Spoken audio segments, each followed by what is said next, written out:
Hello beautiful soul! Welcome back to my channel. This is my channel. I'm from Japan, Kabayan Leo. This reading is for you. Tingnan natin ang iyong July 27. Ako, pasensya na kayo ha. Na-busy si ate. July 27 to August 2. Ano mga magaganap ang mangyayari sa'yo? Tingnan natin. Leo. Tandaan nyo palagi kong sinasabi sa inyo, maaari tayong space bar. Maraming salamat muna sa mga subscriber, yung subscriber cross watcher, sa mga bagong pasok yan. Welcome na welcome kayo sa bahay ni Ate Aimee. Salamat din sa nakataba ng puso niyong mga comments at sa mga nagpa-personal reading. Marami pong salamat. Kung gusto niyo na energy niyo lang talaga, ang gusto nyo makuha natin, all the details is in description below. This is general reading, Kabayan Leo. Kunin mo lang sa'yo at itapon ang hindi naman sa'yo. Maaring vice versa, energy mo, energy ng person mo, energy ng malapit sa puso mo. Nangyayari, or mangyayari pa lang. Ala, nasugatan pala ako. Use your own intuition, lawakan natin ang ating isipan. Energy reading tayo. Ano man ang gender mo, ano man ang edad mo, ipasok mo ang sarili mo. Tingnan natin, Leo, ano ang parating sa iyo. Anong parating kay Leo?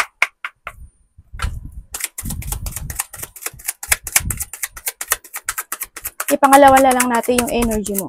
Nakuha ko na yung parating kay Leo. July 27 to August 2. Ay, Leo, happy birthday sa lahat ng mga Leo. No, happy birthday sa inyong lahat. God bless you.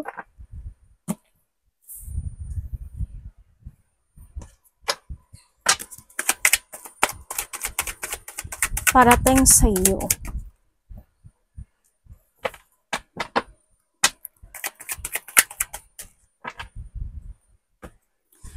Okay, parating sa iyo.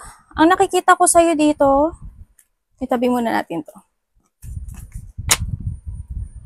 Nakuha ko na yan. May something. May something ako dyan. Okay, ang parating sa iyo, meron ka daw isang bagay o isang sitwasyon na parang something, ibibigyan mo ng hard work, ganyan. Yan. Bibigyan mo ng hard work, effort. Yan.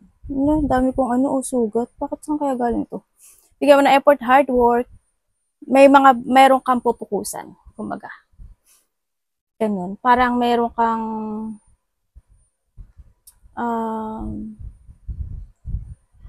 meron ka i-develop sa iba sa inyo. Yun ang parating sa'yo. Para may i-develop ka, para may ipa-progress ka, ganyan. Sa iba sa inyo. Maaring iba dito in relationship, maaring sa kapatid, maaring sa anak, kung saan man yan. Basta mayroon kang, kahit sa sarili mo, ganyan. Yun ang nakikita ko sa iyo. Meron din ako nakikita na pagpaplano. No? Yan, may pagpaplanong gagawin. O sanahan dito yung may tao, paparating sa iyo, may tao na mag-open up sa iyo. Kilala mo na siya, as in kilala mo siya, maaring kapatid mo siya, karelasyon mo siya, or maaring ikaw ito, no? Yo, may mag-open up sa'yo, may mga pag-uusapan kayo. Ayan. Parang siguro itong tao na to, meron siya pinagdadaanan na sadness, or maaring ikaw ito, vice versa tayo. Meron siya pinagdadaanan na sadness, there's a hardship situation din ako nakikita sa iba sa inyo. Sa iba sa inyo, baka kayo to maaring may mga problema with come sa financial, okay, may hardship na pinagdadaanan, may mga situation na nakakaramdam ng lungkot, parang ando ka sa sitwasyon na parang sometimes siguro na-feel mo parang sa iba is alone, ganyan. Ganun. Merong, sa iba naman sa inyo, siguro you are in a situation na gusto mo na ng katahimikan, parang you're going toward to a calmness situation, ganyan. Pero syempre, nandun pa rin mga sitwasyon na may mga maalala ka o may mga marireminizing ka from the past situation. Maaring sa kapatid mo, sa nakaraan mo, sa boyfriend mo, sa girlfriend mo, kung saan mo yan. Yun. Ang nakikita ko dito. Uy, Leo, merong ikaw or someone may magte-text sa'yo. Either may magsusorry or may text message. Ako na nakikita sa'yo. Communication or text message or news. Mayroong parating. Maaring a part of the family at sa iba naman dito, maaring karelasyon mo ito or baka naman ikaw ito. No? Yun ang nakikita kong parating sa iyo. Also, meron kang it's more kang magiging practical. I hope, no? sana maging mas more ka na maging practical. Sa iba dito, magiging more on practical ka. Ganyan. May, pagbabalik also ng loob this time. Yun. Andun ka sa sitwasyon mo, parang you want to focus to a situation na you want to be stable or secure, ganyan. May makipag-communicate talaga sa'yo dito. Kilala mo na siya. Tingnan natin ang energy mo. Ano energy ni Leo this week?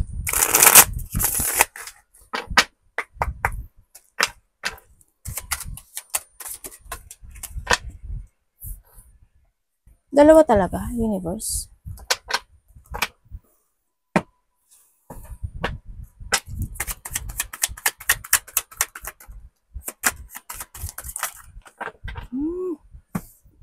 Energy mo,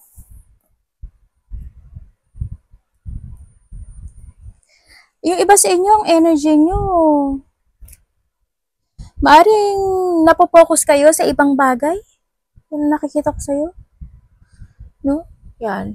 Ang nakikita ko rin sa iba, andito kayo sa sitwasyon nyo na medyo stress.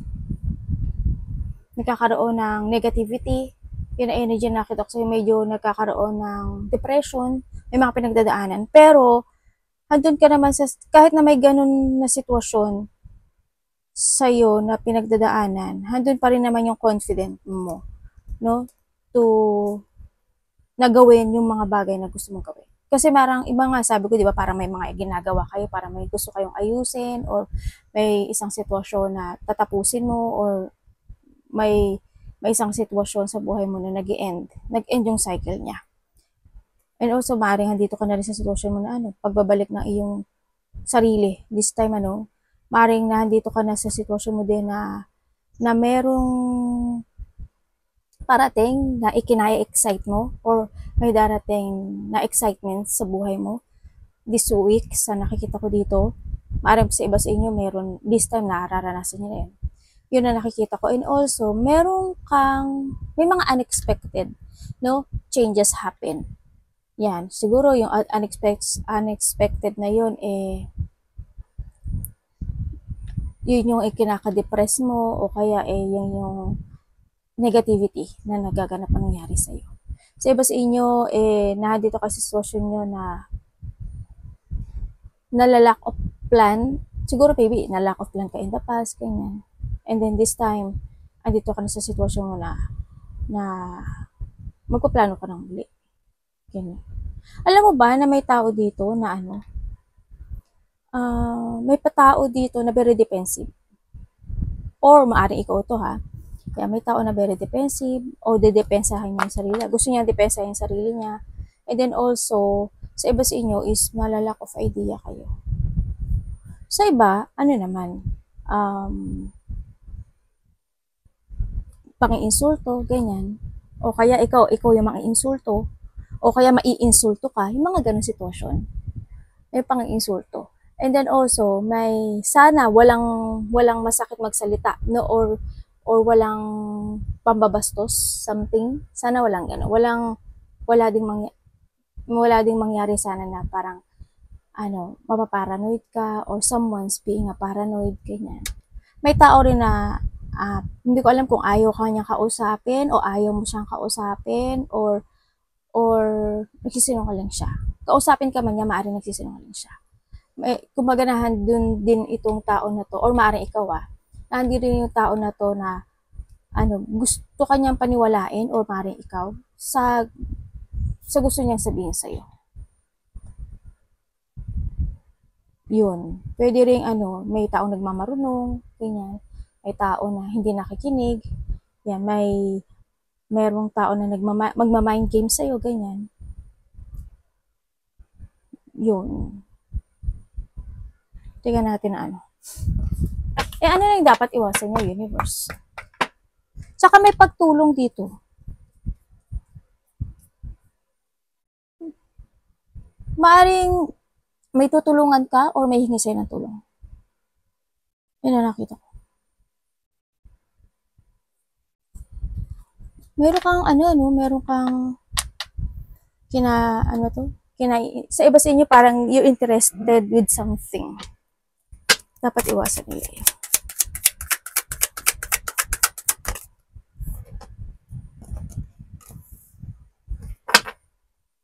Dapat iwasan mo, Leo.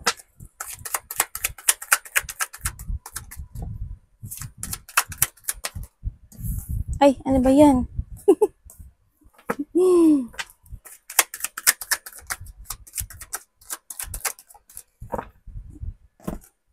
Okay, dapat mong iwasan mo yung hindi ka manindigan sa mga bagay o sitwasyon mo sa buhay mo. Iwasan mo yung magkaroon ka na delay-delay, i-delay yung mga bagay.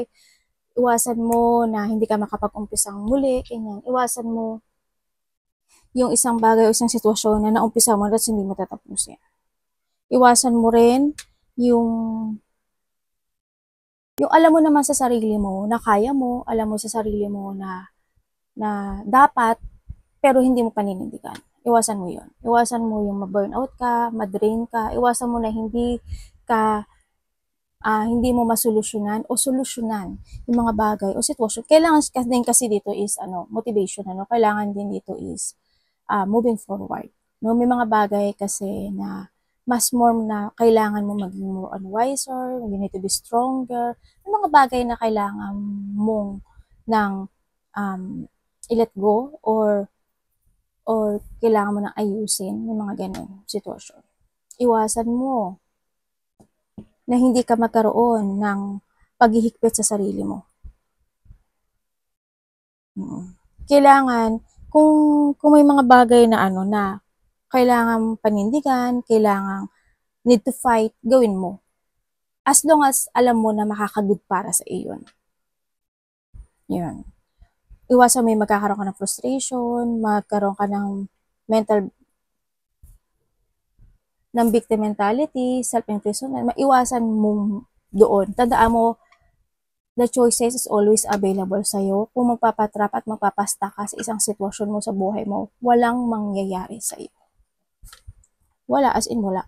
You need to move forward. You need to be aware. Huwag mong piliin yung destiny mo na hindi ka magiging maganda o hindi magiging maganda yung buhay mo.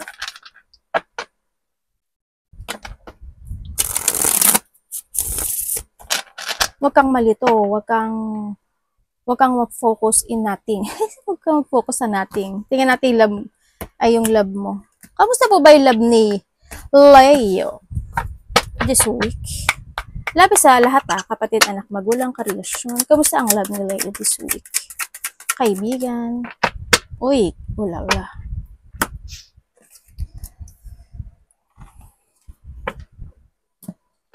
When it comes to love, is the Tower.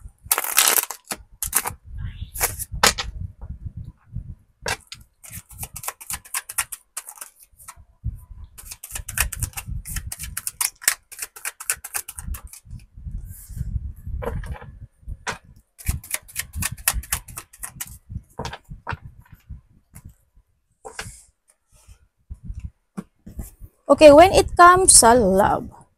When it comes sa love, Leo, andito yung sitwasyon na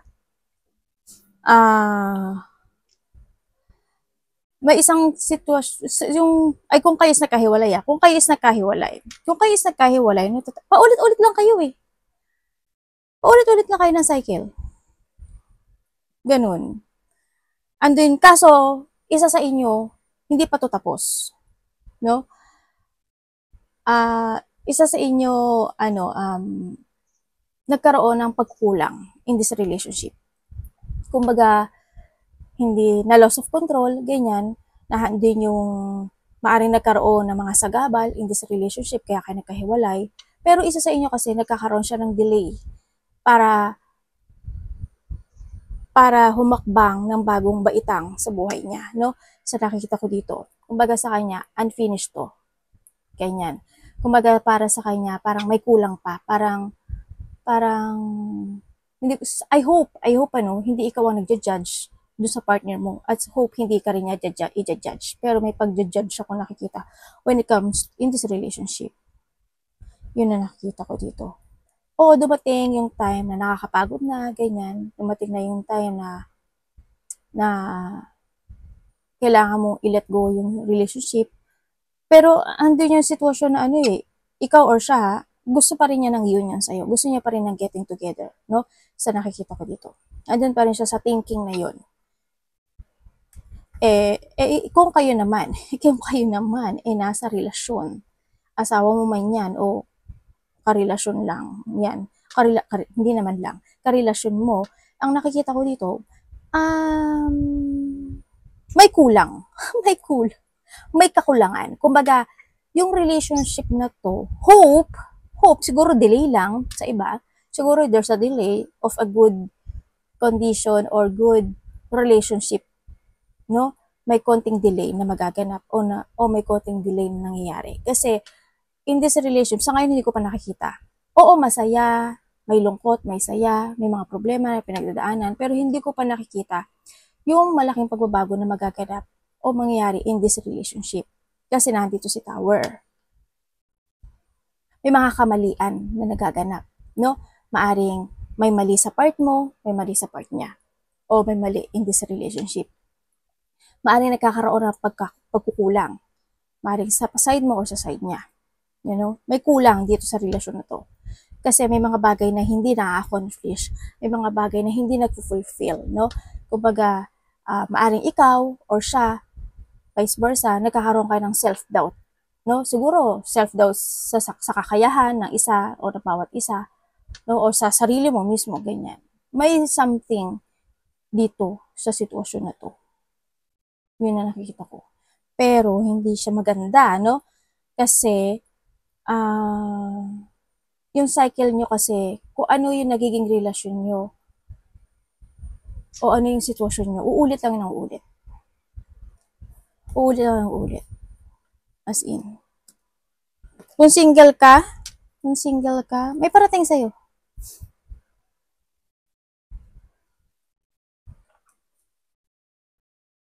May parating sa'yo. May tao nag-iisip sa'yo dito.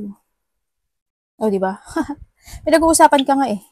You have a choices in life. No? Nagkakaroon ka ng choices sa buhay mo. Kaya pumili ka ng tamang tao.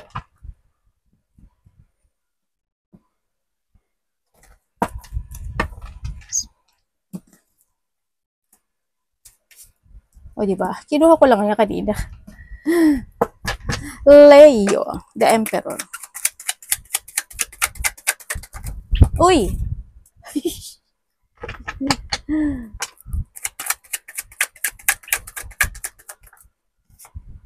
Okay. Ano pa mangyayari?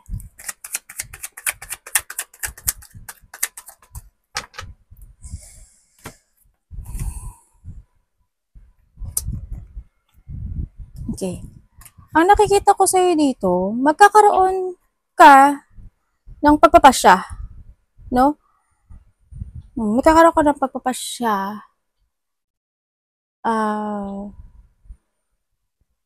Para may gusto kang i-clarity o pasyahan isang situation, parang mayroon kang ililid sa iba. Yeah, may ililid ka. Ganyan, may ililid ka. Pero kaso bakit may chaos, no? Siguro may mga part ng buhay mo na gusto mo nang desisyonan sa buhay mo pero naguguluhan ka, no? Hindi stable yung situation mo this time sa nakikita ko dito. You're not stable. There's a chaos, imbalance. Kung tutuusin, Leo, yung iba sa inyo na disorganize kayo, no? Lalo na rin pagdating sa pera, sa iba sa inyo. Tapos sa sarili nyo rin, di ba? Wag lang, kailangan mo rin kasi you need to use your wisdom to clarity yung mga bagay o sitwasyon na gusto mong desisyonan sa buhay mo. Sino yun? Chika. Yun ang nakikita ko sa iyo. Dapat ganun. Hindi stable to ha. Kumbaga, hindi narorong management ka o narorong ng pagmamanage sa mga bagay-bagay o sitwasyon mo sa buhay mo. Kailangan mo ngayon is panindigan o syempre, mag-focus ka. You need to focus din kasi, no? Sa mga bagay na gusto mong mag-success in life or always think to the future. Palagi, always think to the future. May mga bagay kasi na dapat mong i-let go, no? May mga bagay na kailangan mong i-release. May mga bagay na you need to be open or may mga bagay na kailangan mo nang balatan yung the old version of you. Yun, dapat ganun. Huwag kang mag-jungling, huwag kang ma-imbalance, ganyan. Kailangan sa'yo is magkaroon ka ng controlling sa sarili mo, and you need to focus. Kailangan sa'yo ngayon, this time, is you need to discipline yourself. Tandaan mo, you are the authority of your life. Kung ano yung mga magiging, ano ba to? Kalalabasan ng mga bagay o sitwasyon mo sa buhay mo, ikaw ang pumili ng destination mo. Ikaw ang nagpasya nun. No? Kaya ngayon pa lang, para hindi na maganap yung hindi magandang sitwasyon, kumbaga para hindi na maganap yung mga nauulit muli, huwag mo nang gawin. Iwasan mo na lang agad. No? Ito. Umiwas. Hanggat maaari, umiwas ka.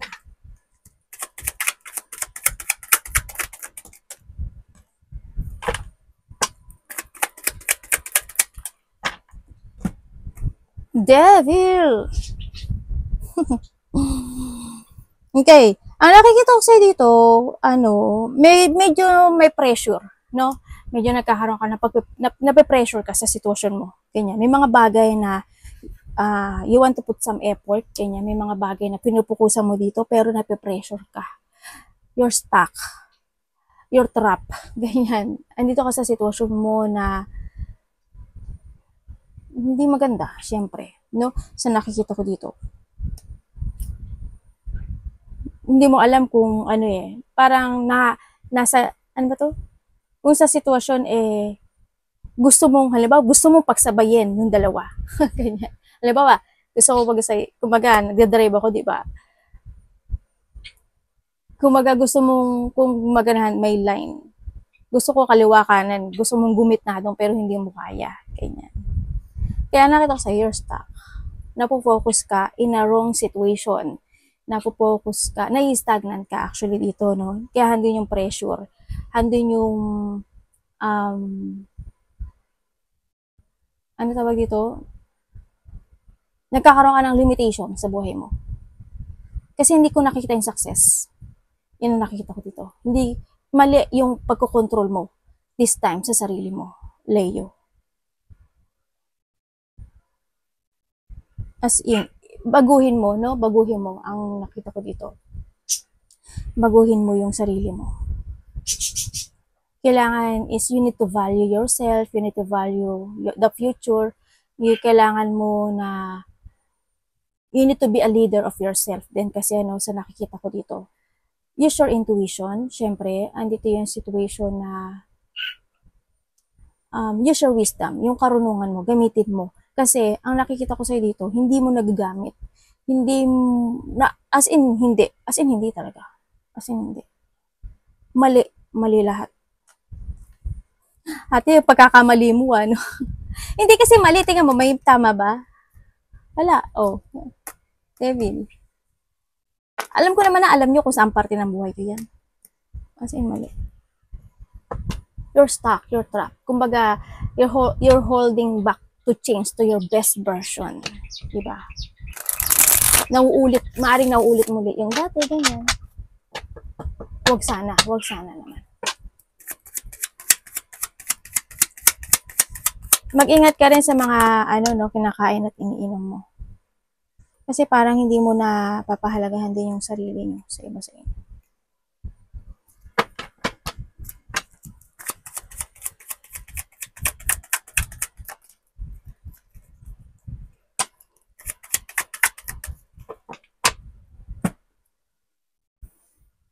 Uy.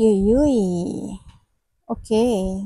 Dito ang nakikita ko sa'yo dito, you're starting na uli to create yourself to a new beginning in life. Siguro andito ka sa sitwasyon mo na may mga bagay o sitwasyon ka na tatapusin na. I-end, kumbaga. May mga bagay o sitwasyon na uumpisahan mong muli, o uumpisahan mo na. No, pagbabalik muli sa panimula ang nakikita ko sa'yo dito. Magkakaroon ka na maaari sa iba sa inyo is you need or kinakailangan o sa iba magkakaroon ka na ng disiplina this time. Mas more ka na siguro magpo-focus, ganyan, sa iba sa inyo or kinakailangan na, no? Ganyan. Sa iba sa inyo kasi may problema kayo sa trabaho nyo, sa pera nyo, ganyan. Kumbaga hindi sapat napaka sobrang sapat, no, na wag naman sanang mauwi sa bad news, no, kasi, or bad luck, kasi may bad luck ako nakikita sa iyo. Siyempre, wag, no, hanggat maaari iwasan nyo. You need to transform dito sa sitwasyon mo, sa nakikita ko dito. Kailangan, wag ka lang, enjoy yourself. Kung kontento ka na gusto mong i-enjoy yung sarili mo, kung ano lang yung meron ka ngayon, okay, nasa sa'yo yun. Nasa sa'yo yun. Pero kung gusto mo talaga ng more, kasi meron ka naman talagang ibubuga, no? Kasi you have a wisdom naman talaga, mas magsasucess ka pa sa buhay mo. Huwag kang tamarin, huwag kang ma-stuck, huwag kang matrap. Tandaan mo, the choices is always available sa'yo. By the September, ang nakikita ko sa'yo dito, magkakaroon ng merong reward ka na marireceive, or maaring andito yung may bibigyan ka ng effort sa buhay mo na magsasucess siya. Pero kailangan mo na umpisa muli o mag-umpisa na, no? Para by the September is maging maganda yung pasok sa iyo ng blessing. You need to transform. As in makakaramdam ka ng kaluwagan sa buhay by September. By the October naman is may mga fortunate outcome or fortunate na as in magandang kalalabasan ng sitwasyon. Kumbaga, by the September is good, mas magiging good pa siya by October sa nakikita ko sa'yo dito. Pero kailangan mo mag-umpisa ha. Ngayon pa lang mag-umpisa ka na. Kasi by the September, medyo luluwag ka. Kumbaga, makakahinga ka. Halimbawa, ang dami-dami mong utang. Halimbawa, by the September, magiging okay ka na. Pero, kung mag-uumpisa ka ngayon, ha? I-remind ko kayo, kung mag-uumpisa ka muli ngayon, halimbawa, gusto kong mag-ipon ng pera, uumpisahan ko na ngayon. Diba? Magiging okay siya. Totally by the October. Kasi you will be success. Hindi yung success, hindi yung stability. Kung ano mga aspekto ng buhay mo yan. Pero kung maghihintay ka lang na bumaksak, yung bunga ay walang mangyayari sa'yo.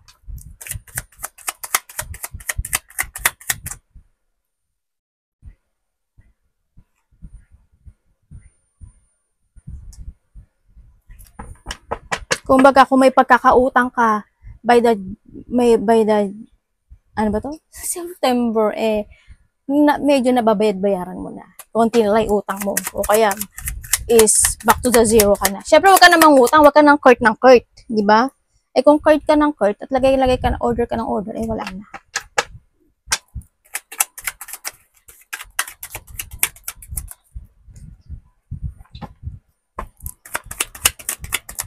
Save money, Leo, ha?